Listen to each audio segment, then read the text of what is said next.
The shrinking of the middle class became a huge seismic shift in our societies.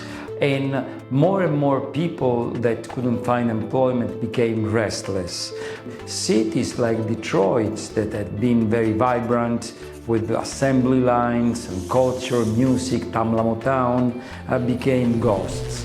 In Europe, the resentment gave life to populist movements, and it was bizarre that in the United States social movements starting again 40 years after the 60s, but this time giving way to Occupy Wall Street that would bemoan the world of capitalism, or the Tea Party, where the middle class would protest against big business. Eventually, the Federal Reserve in the United States and the European Central Bank, led by Italian Mario Draghi, decided to give stimulus to the economy and to try to avoid again the tragedy of 1929, when the lack of liquidity and restrictions that were imposed right after 1991 precipitated the world in a recession that lasted forever.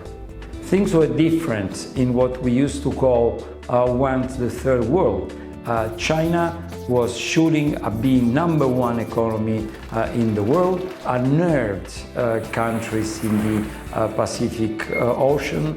The Vietnamese would actually go to military maneuvers with the former enemies, the Americans, trying to fight the new war of the future.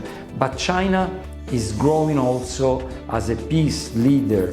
And when they decided to launch an Asian Bank of Development, President Obama said, Europe, do not join the Asian Bank of Growth and Development, but the first European country to sign was England, the traditional ally of the United States, because if the United States was looking to China, Europe was looking to China too. 5 years, very bizarre.